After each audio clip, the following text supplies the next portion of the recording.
Assalamualaikum warahmatullahi taala wabarakatuh. Waalaikumsalam warahmatullahi wabarakatuh. Oke, kawan-kawan, jumpa lagi bersama kami dari Suara Akar Rumput, karena suara kita Biasa saja. Kembali lagi bersama saya Agus Setiawan dan dua rekan saya. Dian Abdurrahman. Dian Herdiawan. Oke, mau bahas apa kita hari ini? Kita akan bersuara kembali tentang pepolitikan. Ya, politik ringan saja lah, secara general lah kita mah biasa ya. Kita tidak akan nyepil-nyepil kesana kemari. Tidak ada kepentingan apapun. Kepentingan apapun karena sesuatu yang terlalu berat akan sulit juga diakut. Iya, kita tidak punya backingan, mohon maaf.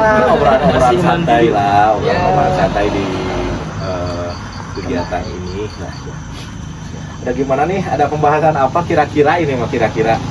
Bumbu yang akan kita masak malam hari ini adalah tentang demokrasi versus oligarki. Berat ya katanya politik. Ya maksudnya perspektifnya dari masyarakat bawah, Oke. bahasanya lumayan. Ya, gitu. Tapi ini secara general aja lah Ya. ya kita bahas mengenai hal-hal yang memang lebih dekat relate dengan masyarakat pada Hari-hari. sehari-hari lah ya. Apa itu oligarki, apa itu demokrasi terlebih dahulu. Kiranya Pak Agus ada pengertian terlebih dahulu Pak Agus Udah sebelum siap kita soalnya. ke materi yang lebih ataupun opini-opini yang nanti akan keluar Pak Agus. Oke, kita dari demokrasi dulu ya. Siap.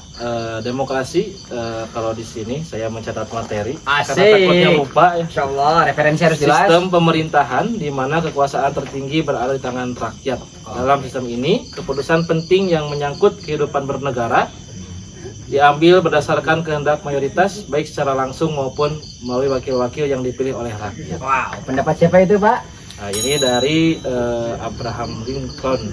Siap, Jadi referensinya langsung dari Abraham Lincoln. Wise. Abraham Lincoln. That's good.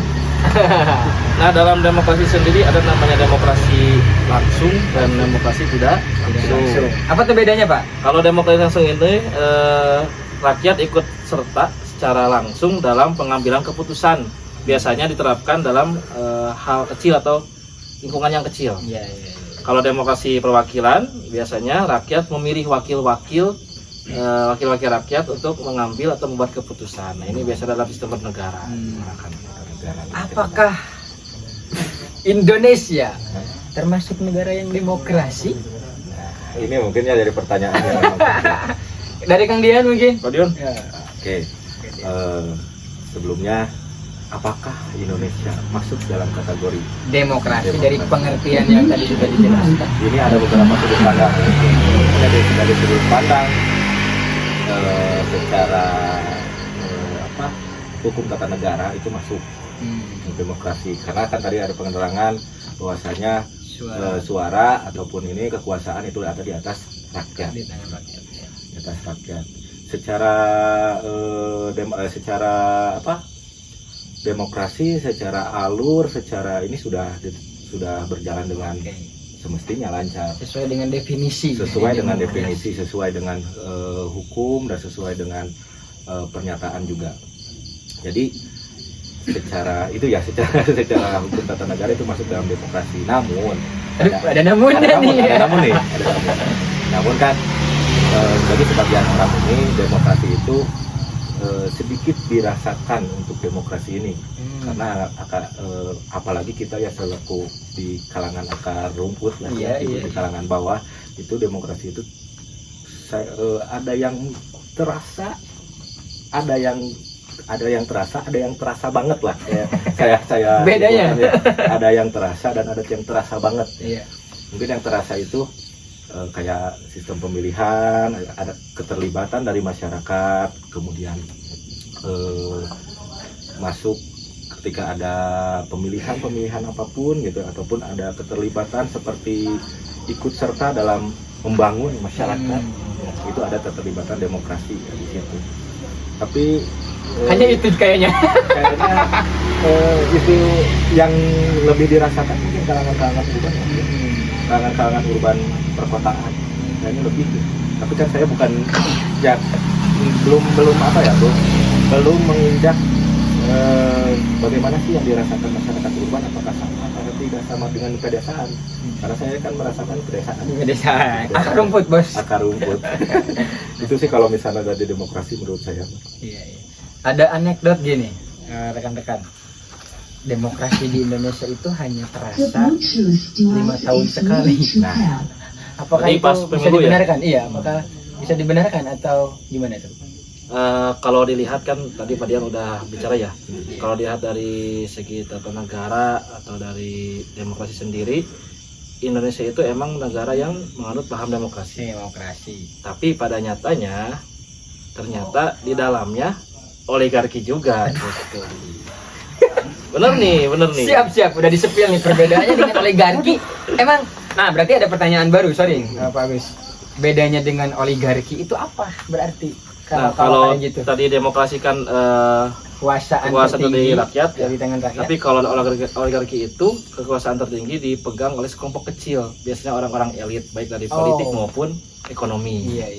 tapi kan di kita oligarki terkesannya, kalau menurut saya ya, Iya. kalau terkesannya itu kan agak-agak perasaannya lebih ke apa ya, lebih ke negatif ya. Padahal di negara-negara di sana oligarki itu sangat, karena apa oligarki sangat penting, karena apa menunjang dalam demokrasi tersebut.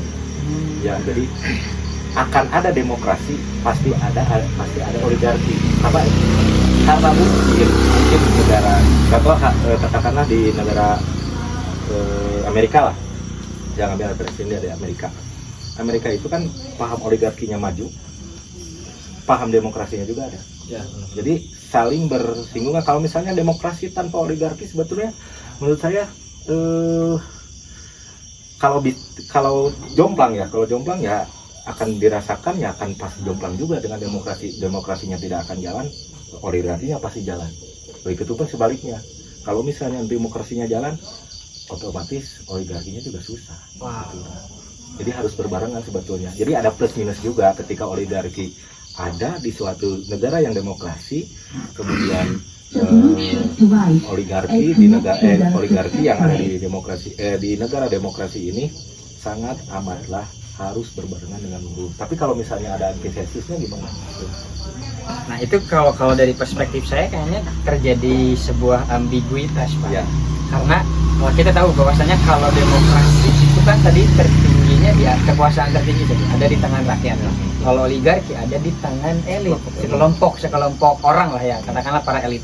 Nah kalau misalnya keduanya berjalan nih, kan kalau di Indonesia berarti contoh kecil prakteknya adalah memang ketika pemilu itu kan kekuasaan tertinggi di tangan rakyat, berarti suara terbanyak ada di tangan rakyat. Tapi pada kenyataannya suara-suara ini kan bisa dibeli oleh oligarki. Nah itu yang kami salahkan. Jadi ada ya kesalahan dari perspektif oligarki dan demokrasi tersebut. Ya, jadi sebetulnya disalahartikan ketika oligarki masuk ke ranah demokrasi. Harusnya itu teh hanya pendukung agar demokrasi bisa berjalan dengan lancar. Jadi saya bukan mengiyahkan bahwa oligarki itu baik atau oligarki itu salah.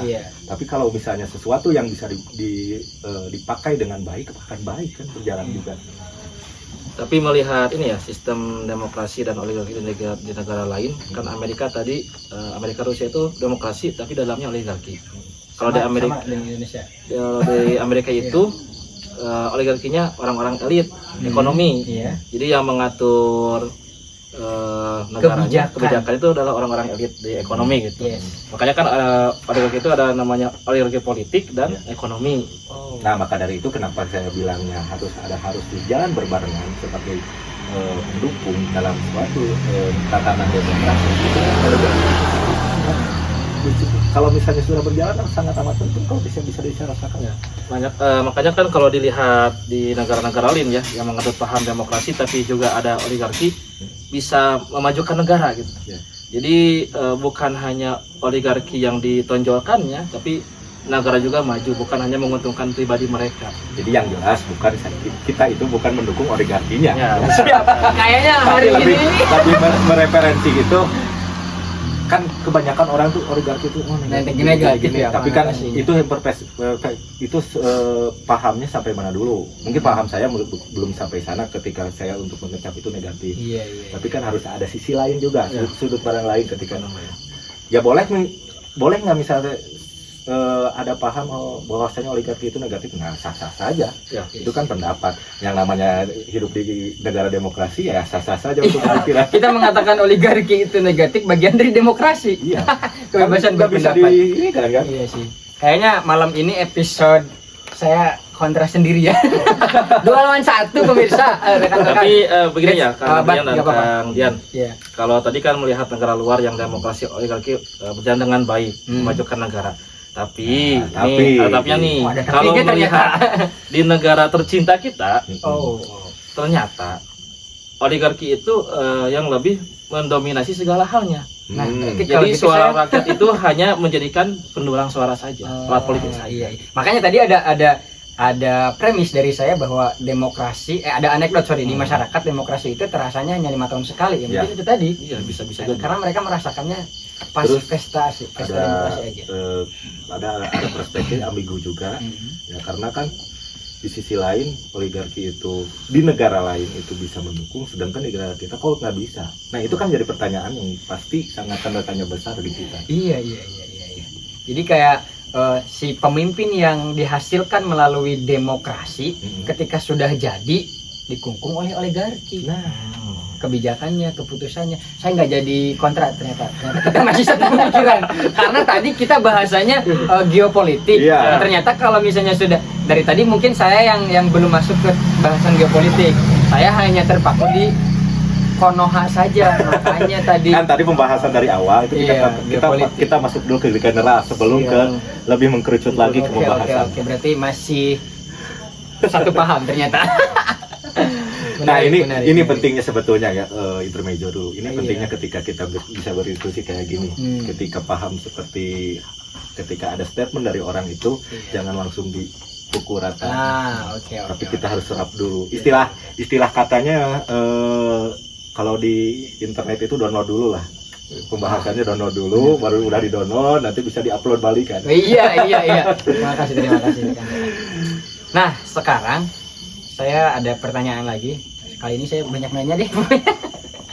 Kan kita tahu bahwasanya ketika pelantikan 20 Oktober pemerintahan yang baru, Pak Presiden itu bukan konsesi sih, tapi lebih ke beliau pernyataan, entah itu pernyataan pribadi atau pernyataan yang didukung oleh rekan-rekan beliau yang lainnya. Demokrasi sekarang itu seolah-olah tanpa oposisi. Nah, saya kasih data yang mungkin ini konkret. Ada beberapa data yang sangat mendukung, kayak misalnya seluruh partai-partai yang tadinya berada di pihak oposisi sekarang masuk ke kabinet. Adapun yang tidak masuk ke kabinet, mereka mengeluarkan statement yang seragam. Pak Surya Paloh dari Nasdem mengatakan, kita tidak masuk kabinet, tapi kita akan tetap mendukung pemerintahan Prabowo Gibran. Bu Megawati ketika disambangi oleh Pak Prabowo dengan hal yang senada pun mengatakan. Kemudian Ketua Partai Perindo juga sama, semuanya rata. Dan ketika partai-partai yang lainnya tidak mengatakan, karena kan mereka udah masuk kabinet, kayak PKB dengan Caiminnya sudah ada di jajaran kabinet. Jadi apakah benar negara kita sekarang demokrasinya tanpa oposisi dan akan gimana nasibnya? Kalau berat juga dilihat, ya, agak berat ya. Dan agak panjang. kalau dilihat dari sekarang ya, mungkin bisa jadi karena ya emang tadi, karena kan kemarin pemenang di kubu nomor 2 ya, Iya. yang kalah otomatis harusnya menjadi oposisi Harusnya. Tapi mungkin karena ingin berperan juga dalam pemerintahan, Positifnya itu ya Pak? ya positifnya itu ingin sama-sama membangun negeri juga. Siap. Positifnya. Oke. Jadi ya akhirnya bergabung juga gitu. Oke. Tapi kalau dilihat-lihat ya, kalau di Indonesia di atasnya mereka tidak berkoalisi. Tapi kalau ke tingkat daerah, ke provinsi, ke kabupaten berkoalisi gitu. Jadi susah juga jadi oposisi juga itu. Beda kepentingan ya? Ya, Ada kepentingan. Di pusat dan di daerah. Jadi secara tidak langsung Kang Agus mah lebih ke ambil sisi tengahnya. Ambil sisi tengahnya, bahwasanya tidak membenarkan juga, tidak menyalahkan juga. benar juga kan. Kita itu kan apalagi balik lagi ke kita di Indonesia sebagai negara demokrasi, nah harus bagaimana memposisikan diri kita ya, ataupun oposisi juga. Apakah ini disebutnya oposisi itu emang pure oposisi membenci demokrasinya? Apakah ini pure untuk membantu? Ternyata kan kita nggak tahu pemikiran beliau-beliau yang lalu. Bahwasanya mungkin bisa jadi dia itu ingin membantu juga majunya negara ini ataupun pengembangan negara ini. Namun caranya seperti itu. Tapi kan tadi statementnya terkesan bukan berarti benar salah ya, itu hanya terkesan. Hanya indikasi. Terkesan bahwasanya kita itu tanpa oposisi. Tanpa oposisi. Kalau misalnya ya, semisal Siap.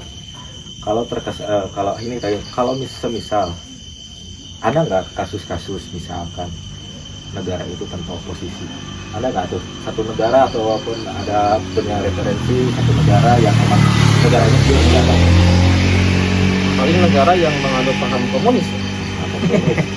Berarti Tiongkok atau Korea. Rusia, Korea Utara. Dan nasib mereka? Kalau lihat Tiongkok sekarang maju, Oke. komunis tapi kapitalis juga gitu. iya Tapi maju, Iya. meskipun tanpa oposisi yang benar-benar terlihat jelas ke permukaan. Iya. Mungkin ada di bawahnya, tapi tidak terlihat sangat jelas di atas ada oposisi. jadi sebetulnya peran oposisi itu juga penting juga kan, sebetulnya penting, tapi kan tanpa anarkisme Ya. tanpa anarkisme juga oposisi Ya. dengan baik, dengan benar, dengan kritik yang membangun, bukan kritik yang menjatuhkan. Karena saya melihat kalau misalnya kita mengkomparasikan dengan pemerintahan yang sorry to say, kan pemerintahnya Pak SBY dinilai bukan sedikit sih, katakanlah lebih baik gitu dari pemerintahan nggak tahu dari yang mana sih. Ini kan statement liar dari netizen.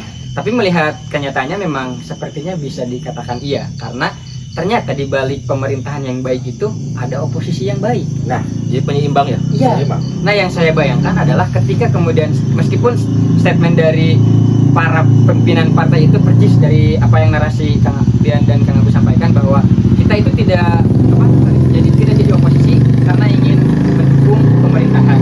Mungkin itu statement di depan kamera. Ya. Tapi nggak tahu di belakangnya kayak gimana. yang penting kita malah untuk hidup di desa ini, bagaimana kita makmur hidup di sini, Siap. dengan menjalankan demokrasi dengan baik, Oke. menanggapi oligarki bagaimana, dan menanggapi oposisi itu bagaimana. Gitu. Ada kesimpulan nggak ini teh? Sudah mau apa? menyimpulkan? Masih ada pembahasan nih. Ironi negeri demokrasi tanpa oposisi. Ironi nggak berarti ya? Nggak terlalu mungkin. Tidak terlalu, tapi tadi kurang seimbang juga. Kurang seimbang. Karena nantinya kalau ada kebijakan-kebijakan pemerintah yang mungkin kurang menguntungkan rakyat Ya. atau bergerak ke rakyat, ya jadi Tidak ada yang ini menyeimbang. ketemu. Terakhir. Apa mungkin ini adalah karakter yang dibawa oleh Pak Presiden dari kultur militer yang bukan anti kritik sih, tapi lebih ke, kan kalau di militer itu kulturnya kamu push up, siap. Kamu manjat tebing, siap. Nah, jadi tanpa tidak ada penolakan. Apa mungkin ini adalah negara demokrasi itu bawaan dari kultur militer? Mungkin nggak sih? Tanpa adanya penolakan, tanpa adanya kritik, tanpa adanya perbedaan pendapat. Nah itu harusnya kan ada perbedaan antara sipil dan militer, itu harus ada. Iya. Sedangkan kita itu kan sipil ya. Iya, nah itu yang namanya. Sedangkan sipil itu apapun yang ada perintah kan didiskusikan dulu. Iya. Kita itu pasti sesuatu yang ada yang bicara musyawarah. Buat apa ada sila keempat? Ya, itu kan harus ada musyawarah. Apapun nah itu kita bedanya sipil dengan Militer. Kan militer itu kan ada paham-paham tertentu dengan militernya, kedisiplinannya. Memang saya akui disiplin militer jangan ditanya lah ya, ya pasti diakui. Namun kan kita itu jangan disamaratakan. toh kita juga kalau mendiskusikan sesuatu, kita itu kan orang sipil yang selalu apapun pasti diobrolin. Ada istilah Sunda, hade goreng kubasa. Lain kubasonya kade. Ya mungkin sederhananya gini, kalau di militer kamu push up, siap dan. Nah. Kalau di sipil kamu push up. Kenapa saya harus push up? Nah. Nah, pasti selalu ada pertanyaan lagi kan. Apa alasannya kamu nyuruh saya push up? Ya. Tapi kalau di militer kan tidak ada seperti itu. Nah, berarti jawabannya iya enggak? Ada kemungkinan kultur militer ini terbawa dari Ini lebih ketakutan ya. Iya sih. Jadi dengar-dengar ini ya, dari garis komunikasi Iya. antara menteri dengan presiden juga sekarang menggunakan namanya garis komando. Wow. Oke. Jadi menteri itu kan kalau dulu zaman Pak Jokowi, Iya. menteri biasa itu bisa langsung melapor ke Pak Jokowi. Iya. Tapi kalau sekarang menteri biasa itu harus lapor ke Menko dulu. Menko baru ke presiden. Oke. Jadi tahapannya beda ya. Beda-beda lagi. Jadi kalau nanti menteri punya kebijakan kan susah juga sampaikan lagi. Nah itu mungkin di militer sudah digunakan juga nih di pemerintahan seperti itu. Jadi jalur komando sudah digunakan. Oh, selamat datang di negara militarianisme. Enggak. Jadi apa nih Pak Agus konklusi kita obrolan kita malam hari ini? Ya mungkin tadi kita membahas demokrasi dan oligarki. Iya. Jadi salah gak sih kalau saya punya pendapat seperti ini? Negara Indonesia ini sistem pemerintahannya demokrasi, tapi di dalamnya ada oligarki juga. Gitu. Karena kan tidak sedikit daerah yang di dalamnya sama demokrasi kan menganut yang di atas. Iya. Tapi pemimpin-pemimpinnya lahir dari oligarki politik lah, oligarki dari ekonomi lah. Gitu. Buktinya yang punya duit dia yang menang. Ya. Atau kalau dari politik dinasti itu. Nah, mungkin pernah kita mendengar namanya politik dinasti ya. Nanti kita bahas ya. Nanti kita bahas. Khusus. Bakal panjang lagi Nah soalnya. itu masuk juga ke oligarki politik ternyata yang dinasti itu. Iya. Ya kan banyak kepala daerah yang diturunkan bapaknya kepala daerah, anaknya kepala daerah. Atau istrinya nih calon kepala daerah, bisa kan seperti itu. Itu di negara nan jauh di sana. Ya yang jauh Di di Wakanda tuh. Ini di Di mana? apa ya? Namibia. Konklusi dari Pak Dian apa nih?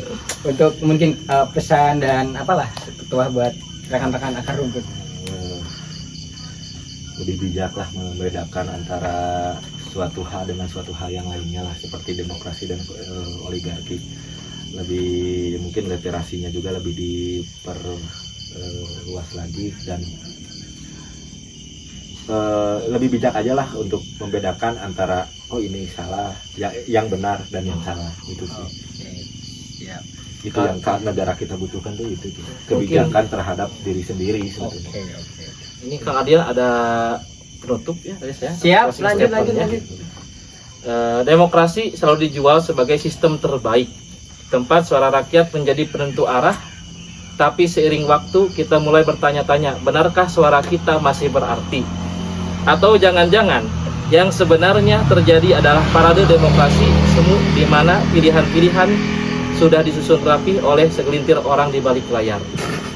Disinilah oligarki mulai menunjukkan wajahnya. Bukan dalam bentuk diktator yang duduk di singgasana, tapi dalam bentuk jaringan yang rapi.